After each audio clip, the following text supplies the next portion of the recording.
Hi parents, I am Neha. Welcome to alpha Z parenting.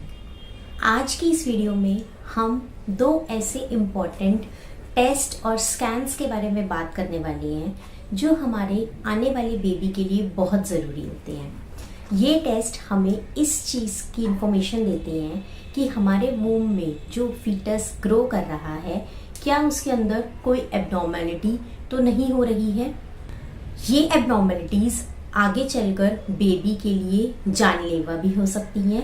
हो सकता है कि ये वाली एब्नॉर्मेलिटीज़ आपके बेबी में ग्रो हो रही हों और आप इसका टेस्ट ना करवाएं तो ऐसे में आगे चलकर मिसकैरेज होने का खतरा बना रहता है. और अगर बेबी के अंदर ऐसी कोई एब्नॉर्मेलिटी आती है तो आफ्टर बर्थ सर्वाइवल जो है वो काफ़ी मुश्किल हो जाता है. तो कौन कौन से ऐसे टेस्ट हैं जो हमें इन एब्नॉर्मेलिटीज़ के बारे में बताते हैं और कौन सी एब्नॉर्मेलिटीज़ हैं जो इस टाइम पर बेबी के अंदर डेवलप हो जाती हैं, इसके बारे में हम इस वीडियो में जानेंगे. तो चलिए शुरू करते हैं. There are 3 types of genetical abnormalities जो इस टाइम पर बेबी में डेवलप होती हैं. सबसे पहला है डाउन सिंड्रोम, जिसे हम ट्राइसोमी 21 भी कहते हैं. इसका मतलब हमारे जो क्रोमोसोम्स का 21st पेयर होता है उसमें 2 क्रोमोसोम्स की जगह एक 3rd क्रोमोसोम और ऐड हो जाता है. इसके लिए सबसे पहले हम ये समझते हैं कि क्रोमोसोम्स क्या होते हैं. हमारी ह्यूमन बॉडी में टोटल 46 क्रोमोसोम्स होते हैं और ये सभी क्रोमोसोम्स पेयर्स में होते हैं. So that means there are total 23 pairs of chromosomes and total 46 chromosomes. सभी क्रोमोसोम्स हमारे डीएनए से बने होते हैं और उसके अंदर प्रोटीन होता है और ये क्रोमोसोम्स हमारे जेनेटिक बिहेवियर के लिए, जेनेटिक कंडीशंस के लिए रिस्पॉन्सिबल होते हैं. तो अगर किसी भी पेयर ऑफ क्रोमोसोम के अंदर कोई खराबी, कोई एडिशन, कोई डिलीशन होता है, कोई एक एक्स्ट्रा क्रोमोसोम ऐड हो जाए या किसी में से कोई एक क्रोमोसोम कम हो जाए तो इस तरह की एब्नॉर्मेलिटीज जो है वो पैदा होने लग जाती है. सो डाउन सिंड्रोम तब होता है जब 21st क्रोमोसोम के अंदर एक और एडिशन होता है, तो इसे हम ट्राइसोमी 21 भी कहते हैं. ये सिंड्रोम बेबी के ब्रेन और बॉडी डेवलपमेंट को इफेक्ट करता है. इस केस में बेबी के सर्वाइवल के चांसेस होते हैं बट उसे काफी प्रॉब्लम्स के साथ बड़ा होना पड़ता है. Next is Edwards syndrome. इसे हम ट्राइसोमी 18 भी कहते हैं. इसमें जो 18th क्रोमोसोम होता है उसमें उसकी एक और कॉपी जो है वो इसमें बन जाती है.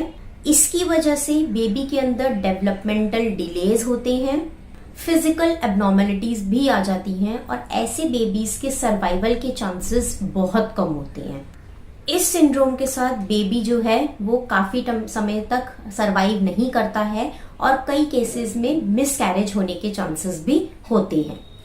हमारा जो 3rd सिंड्रोम है वो है पटाउ सिंड्रोम. इसे हम ट्राइसोमी 13 कहते हैं. ये एक बहुत ही रेयर जेनेटिक कंडीशन है और बहुत ही कम चांसेस होता है कि बेबीज में ये हो. बहुत रेयर होता है ये, but this is also a death causing abnormality. इसमें फेस, ब्रेन, हार्ट इनके ऊपर जो है अफेक्ट होता है और इनकी जो ग्रोथ है वो अच्छे से नहीं हो पाती है. और मोस्टली केसेस में अगर ऐसा कोई होता है तो पहले ही मिसकैरेज हो जाता है और बहुत कम चांस है कि अगर बेबी बर्थ ले लेता है तो वो 1 ईयर तक भी अपनी एज कंप्लीट नहीं कर पाता. तो इस तरह की एब्नॉर्मेलिटीज से बचने के लिए, आगे चलकर कोई प्रॉब्लम ना हो, इसके लिए अब हमारे पास मेडिकल साइंस ने बहुत तरक्की कर ली है और 2 तरह के ऐसे टेस्ट हैं जिनसे हम इस चीज को रूल आउट कर सकते हैं. The first one is NT और एनवी स्कैन. ये एक अल्ट्रासाउंड होता है जिसके अंदर बेबी की नेजल बोन को मेजर किया जाता है और इससे ये पता लगाया जाता है कि इस तरह की कोई कंडीशन डेवलप हो रही है या नहीं. इसी के साथ एक ब्लड टेस्ट होता है जिसे हम डबल मार्कर टेस्ट बोलते हैं. ये दोनों ही टेस्ट आज की डेट में बहुत इंपॉर्टेंट है.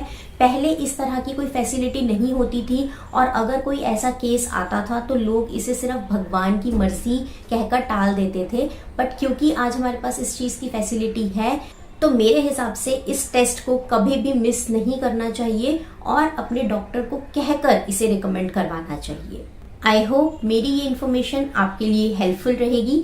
अगर मेरी वीडियो अच्छी लगी तो इसे लाइक, शेयर और सब्सक्राइब जरूर कीजिए। मिलते हैं अपनी नेक्स्ट वीडियो में एक नई इन्फॉर्मेशन के साथ। Thank you everyone.